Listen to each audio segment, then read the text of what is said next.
आपने सेपियंस किताब पढ़ी है? Of course. हाँ, तो आई फील कि पहले तो हर लिसनर को सेपियंस किताब पढ़नी चाहिए। आपको मानव जाति के इतिहास के बारे में बहुत ज़्यादा पता चलेगा, और आपको ये भी पता चलेगा कि जो असल में इतिहास हुआ है उसमें कितने ज़्यादा मिस्ट्रीज भरी हैं। क्योंकि आर्कियोलॉजी की वजह से हमें इतिहास के बारे में कुछ पता नहीं चलता।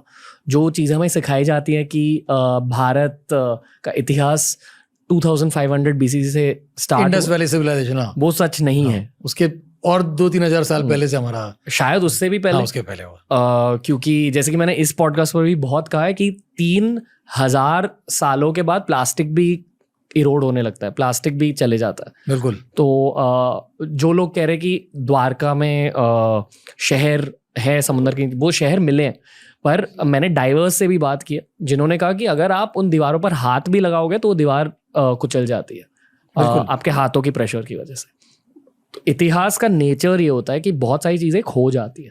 द्वारका से एक कहानी बताता हूँ, बड़ी इंटरेस्टिंग कहानी है। द्वारका से थोड़ा पहले सोमनाथ, जो इंडिया का पहला ज्योतिर्लिंग है, ये एक यूनिक जगह है जहाँ पे ज्योतिर्लिंग शिवा और कृष्णा विष्णु, ये दोनों की बहुत मानता है। क्योंकि सोमनाथ में कृष्णा ने फाइनली धरती को छोड़ा, जहाँ पे उसे एरो लगा जी, और फिर वो अकेले ही जंगल में मर गए।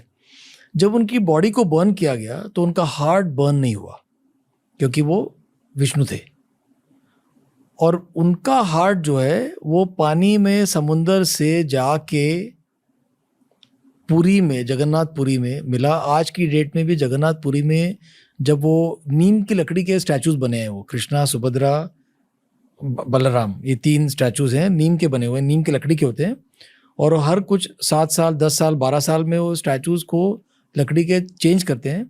ब्लाइंड फोल्डेड लोग रहते हैं, और उसमें लोग बताते हैं कि जो जाते हैं उसको जो बनाने के लिए, उनको कुछ एक पावरफुल चीज़ मिलती है जिसको ट्रांसफ़र करते हैं दूसरे स्टैचू में। वो कृष्णा का हार्ट है। ओके। और पुरी का टेम्पल जो इतना पावरफुल है, और ये कहानी जुड़ी हुई है सोमनाथ से, और वो कहानी जुड़ी हुई है महाभारत से। और आज की डेट में भी जब वो स्टैचूज बनते हैं, वो एक ब्लाइंड फोल्डेड अंधेरी रूम में बिना देखे वो जो स्कल्प्टर है वो स्टैचू को बनाता है, और उसका इतिहास जुड़ के महाभारत से आ रहा है।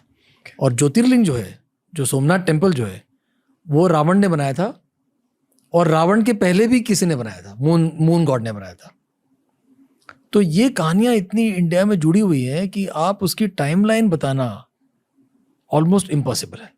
अब आप देखिए, रावण ने शिवा का भक्त था, और उसने सोमनाथ का मंदिर बनाया, जो इंडिया का सबसे पुराना ज्योतिर्लिंग है। उसका डेट बताना ही मुश्किल है। अब रावण के वक्त का है तो कम से कम 7000 साल पुराना है। ओके। ऐसे कोई प्राचीन मंदिर है जो अब तक वैसे के वैसे जैसे पहले थे? क्योंकि मैं एक बार हिमाचल प्रदेश गया था, ये धर्मशाला के पास एक मंदिर है, मैं अब नाम भूल गया ऑनेस्टली। हमने वहाँ एक व्लॉग भी बनाया है वैसे। और कहा जाता है कि पांडवों ने वो मंदिर को बनाया था। जहाँ से वो सीढ़ियाँ ऊपर जाती हैं इस तरह से। हाँ जी, अब गए हो वहाँ से, फिर वो हेवन में चले गए। नहीं, वो एक अलग है। वो मेरे ख्याल से उत्तराखंड में, नॉट मिस्टेकन, उत्तराखंड में। ये बस उन्होंने एक्चुअली वहां जाकर राम जी का मंदिर बनाया था, तो हम वहां गए थे, और वहां आपको बहुत अलग एनर्जी फील होती है। वो शायद सबसे प्राचीन मंदिर है जहां मैं गया हूँ। पर सबसे प्राचीन मंदिर कौन सा है जहां आप गए हो?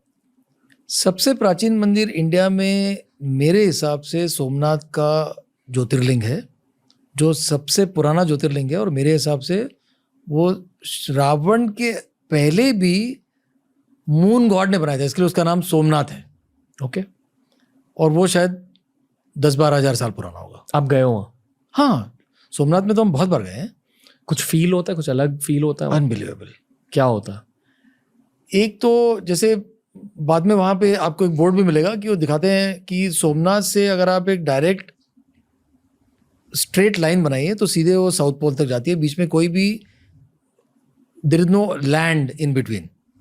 वो इस तरह से टेम्पल बना हुआ है। पर फॉरगेट दैट, आपको एक क्लियर फीलिंग आता है कि जब वो शाम को वहाँ जब आरती होती है तो वो जिसको कहते हैं कि मेस्मराइज कर देता है आपको, बिल्कुल वो फीलिंग आता है कि इस जगह में कुछ पावर है। और सोमनाथ का एक, मैंने जैसे बताया कि वहाँ पे कृष्णा और शिवा, विष्णु एंड शिवा दोनों की बहुत, कृष्णा के लास्ट मोमेंट्स सोमनाथ में हुए। और ज्योतिर्लिंग सबसे पुराना है। तो वो पूरे शहर में एक माहौल बनता है जो बहुत ही अद्भुत है, बहुत अद्भुत है और बहुत ही सुंदर मंदिर है।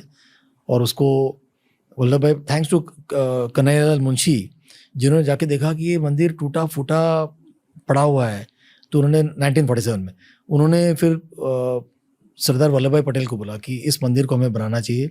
उसके लिए फंड्स इकट्ठा किए और वो मंदिर पूरा जो है नया तरीके से बनाया है। तो बहुत सुंदर मंदिर है। DRS क्लिप्स हिंदी के इस क्लिप देखने के लिए थैंक यू दोस्तों, लव टू यू ऑल। नीचे हमने लिंक किया है इस पूरे के पूरे पॉडकास्ट को, यानी पूरे एपिसोड को। उसके नीचे हमने लिंक किया एक ऐसी प्लेलिस्ट को जिसे देखकर आपको बहुत मजा आएगा।